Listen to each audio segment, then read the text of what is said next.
Nakatikim ka na ba or nasubukan mo na ba ang magluto ng apple? Dahil for today's video, ito naman ang lulutuin natin. Perfect na pang merienda, napakadali po nitong lutuin, mura lang ang mga ingredients at healthy pa. Siguradong magugustuhan ito ng ating mga chikiting. Hi everyone, this is Mami Lynn again. Welcome and welcome back po sa ating channel. Tara guys, mag-start na tayo. Prepare ko muna itong ating kawali na paglulutuan natin ng ating cake. Mag-melt lang tayo ng butter, tapos isang kutsara ng white sugar. Haluin hanggang sa matunaw, then iset aside. Ayan, okay na po ito. Itabi muna natin. Dito sa reseping ito, gagamit po tayo ng isang itlog. 4 na kutsarang white sugar. Ayan. Then, haluin lang po natin itong mabuti. Then, 120 ml ng evaporated milk. Pwede rin po ang fresh milk dito. Ngayon naman, maglalagay din po tayo ng 50 ml ng cooking oil. Pwede po ang kahit anong brand.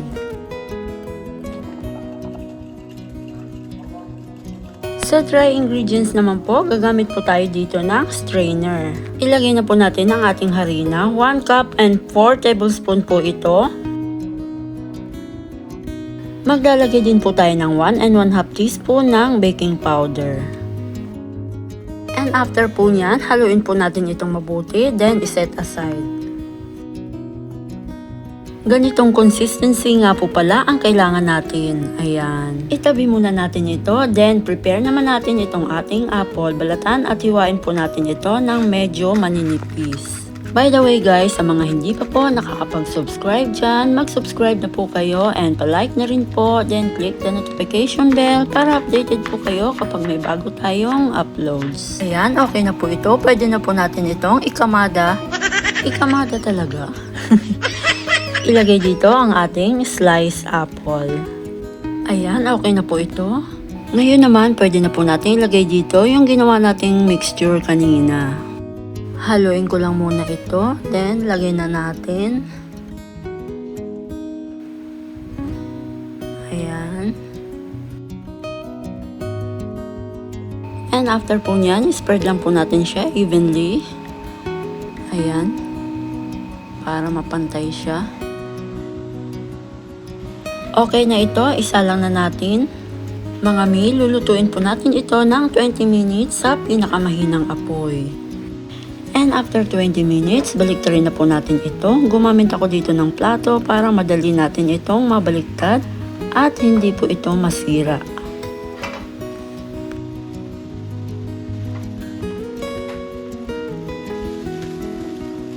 Ayan, ngayon naman lulutuin pa natin ito sa loob ng 15 minutos.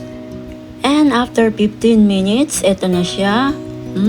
Ang bango at mukhang napakasarap. At napakasarap naman po talaga nito mga mi. First time ko nga lang po itong lutuin at na-perfect ko agad ito. At sigurado ako na kayang-kaya nyo din po itong lutuin. Ayan, i-slice po muna natin. Tamang-tama po itong pang merienda na siguradong magugustuhan ng ating mga chikiting.